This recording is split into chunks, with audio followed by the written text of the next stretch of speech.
Waktunya bersaat teduh dengan Tuhan melalui bacaan Alkitab 1 pasal sehari dalam kitab Nabi-Nabi Besar bahagian kedua seri yang ke-39.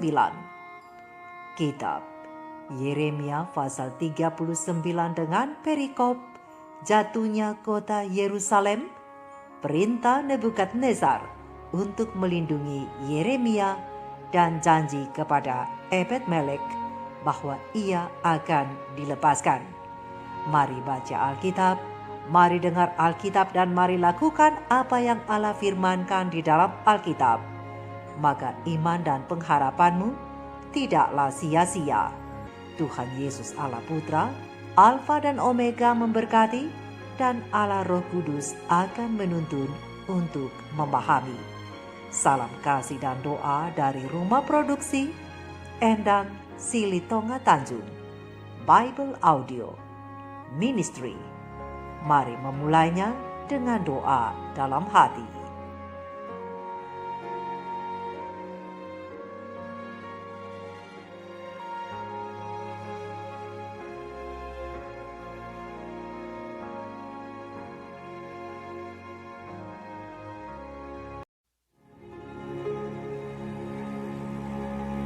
Ketika Yerusalem direbut dalam tahun yang ke-9 pemerintahan Zedekia Raja Yehuda, dalam bulan yang ke-10 telah datang Nebukadnezar Raja Babel beserta segenap tentaranya untuk mengepung Yerusalem.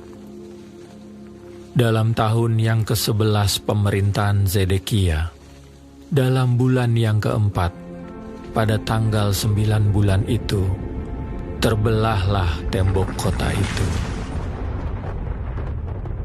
Maka datanglah para perwira Raja Babel itu, lalu mengambil tempat di pintu gerbang tengah. Mereka itu ialah Nergal-Sarezer, pembesar dari Sinmagir, panglima, dan Nebuchadnezzar, kepala istana, dan para perwira lainnya dari Raja Babel. Melihat mereka semuanya, maka Zedekia Raja Yehuda dengan semua tentara melarikan diri, meninggalkan kota itu pada waktu malam, dengan mengambil jalan Taman Raja, dengan melalui pintu gerbang antara kedua tembok. Kemudian mereka berjalan menuju Araba Yordan. Tetapi tentara Kasdim itu mengejar mereka dan menyusul Zedekia di dataran Yerikho. Mereka menangkap dia dan membawa dia ke Ribla di tanah Hamat, kepada Nebukadnezar Raja Babel yang menjatuhkan hukuman atas dia. Raja Babel menyuruh menyembelih anak-anak Zedekia di depan matanya di Ribla. Juga semua pembesar Yehuda disembelih oleh Raja Babel. Kemudian mata Zedekia dibutakannya, lalu ia dibelenggu dengan rantai tembaga untuk dibawa ke Babel. Orang-orang Kasdim membakar istana raja dan perumahan rakyat dengan api. Lalu mereka merobohkan tembok-tembok Yerusalem. Kemudian Nebuzaradan, kepala pasukan pengawal, mengangkut ke dalam pembuangan ke Babel sisa-sisa rakyat yang masih tinggal di kota itu, dan para pembelot yang menyeberang ke pihaknya, dan sisa-sisa para pekerja tangan.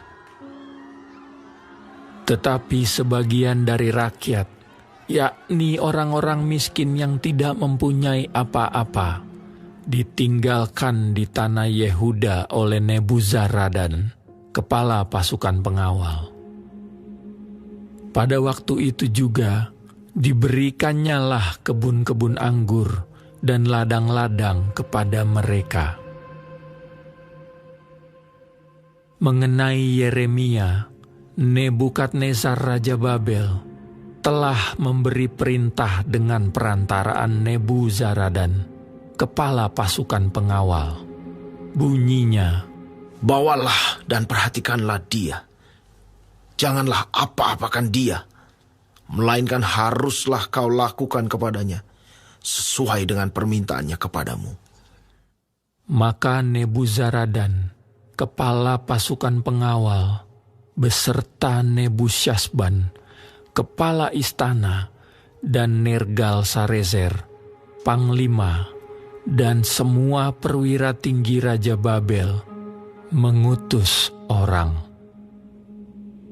Mereka menyuruh mengambil Yeremia dari pelataran penjagaan, lalu menyerahkannya kepada Gedalia bin Ahikam bin Safan untuk membebaskannya supaya pulang ke rumah.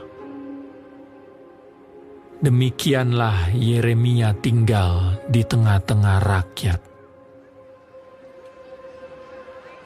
Selagi Yeremia masih terkurung di pelataran penjagaan, firman Tuhan datang kepadanya. Bunyinya, "Pergilah kepada Ebed-Melek, orang Ethiopia itu, dan katakanlah kepadanya, beginilah firman Tuhan semesta alam, Allah Israel. Sesungguhnya firmanku terhadap kota ini akan kulaksanakan untuk kemalangan dan bukan untuk kebaikannya.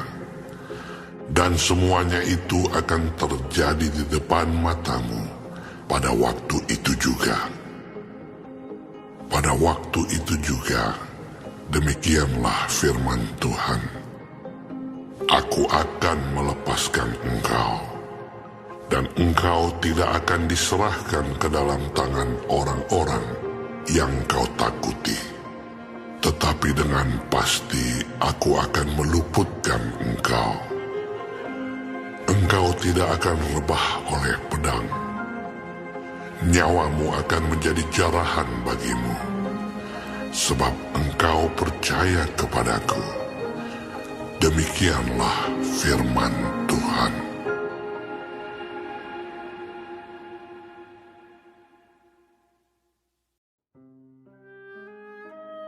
Kita telah menyelesaikan bacaan Alkitab 1 pasal sehari dalam kitab Yeremia pasal yang ke-39. Sedikit perenungan melalui pasal ini tentang hasil dari percaya kepada Tuhan dengan ayat panduan perenungan.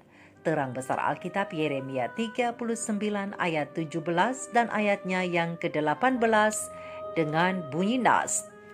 Pada waktu itu juga demikianlah firman Tuhan, aku akan melepaskan engkau, dan engkau tidak akan diserahkan ke dalam tangan orang-orang yang kau takuti.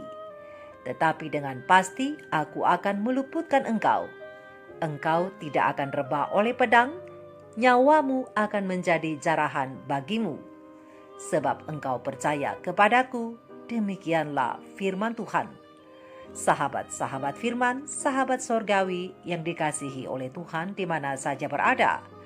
Yeremia pasal yang ke-39 ini berisikan tentang kota Yerusalem direbut berdasarkan ayat yang pertama sampai ayat yang ke-10, kemudian perintah Nebukadnezar untuk melindungi Yeremia berdasarkan ayat yang ke-11 sampai ayat yang ke-14, dan yang terakhir janji kelepasan untuk Ebed-Melek berdasarkan ayat yang ke-15 sampai ayat yang ke-18.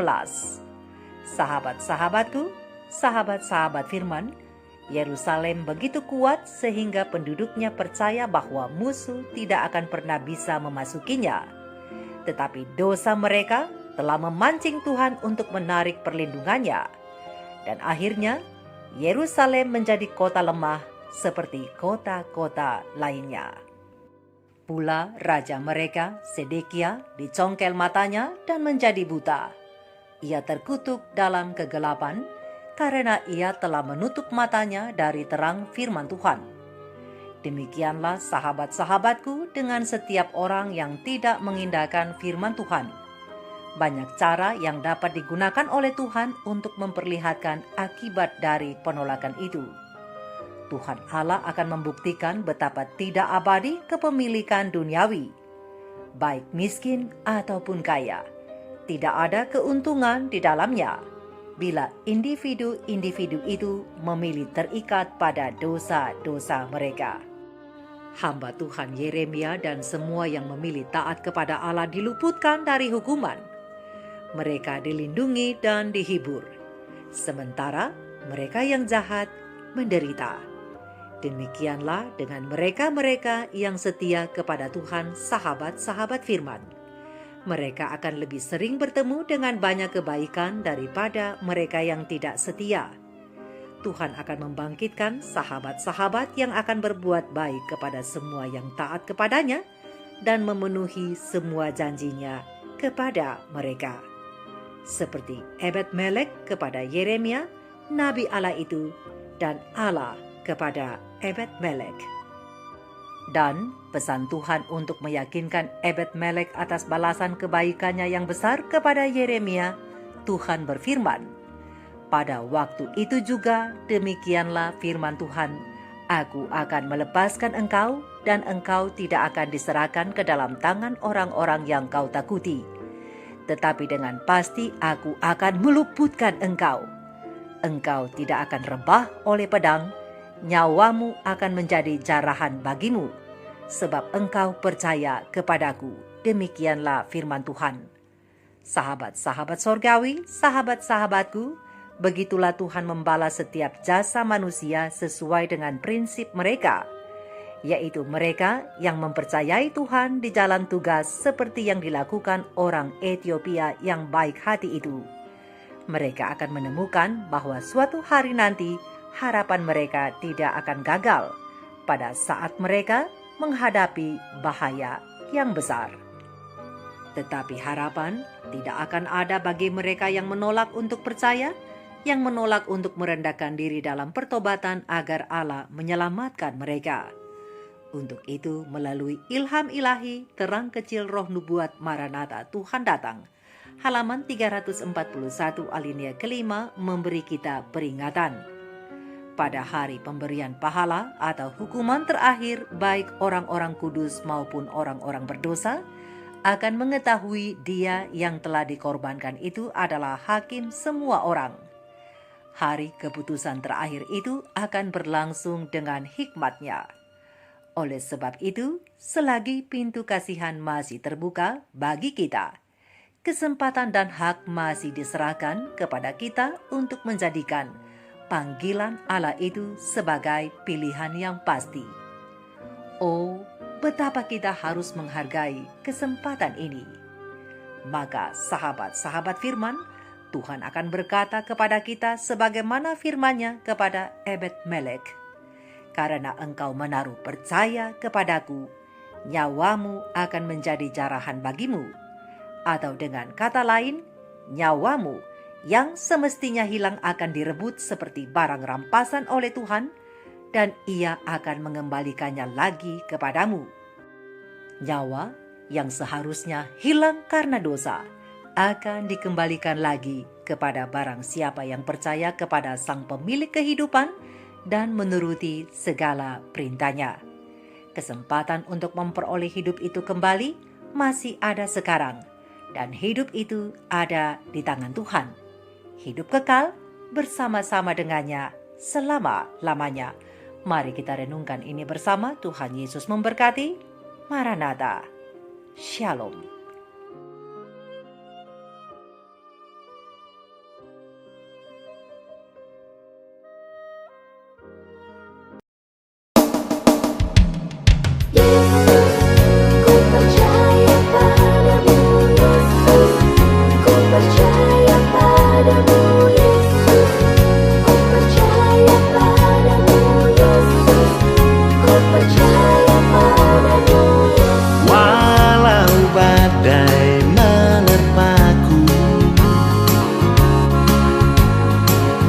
Tak tergentar hatiku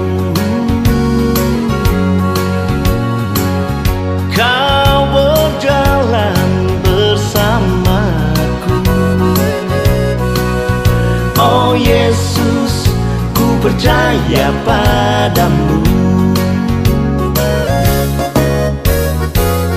Walau kabut menudungi dan gelaplah jalanku, Kau berjanji melindungi. Oh Yesus, ku percaya padamu. Ku yakin Kau menyayangku dan selalu menjagaku. Bahkan mati ganti aku, ku kan bersamamu di surga. Pada saat ku menangis, Kau menjamah diriku. Oh, betapa ku bahagia. Oh Yesus, ku percaya padamu.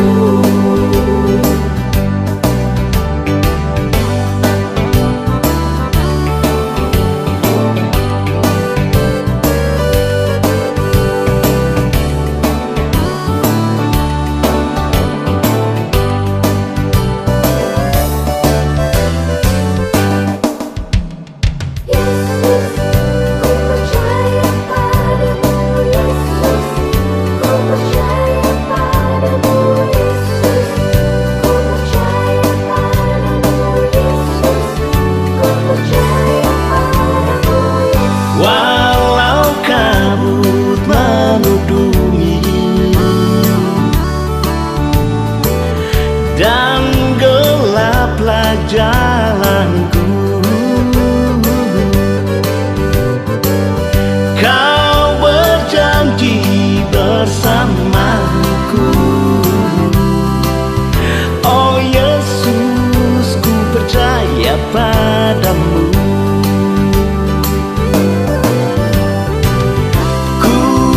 Yakin Kau menyayangku dan selalu menjagaku. Bahkan mati ganti aku, ku kan bersamamu di surga. Pada saat ku menangis, Kau menjamah diriku. Oh, betapa ku bahagia. Oh Yesus, ku percaya padamu. Ya Yesus, ku percaya padamu.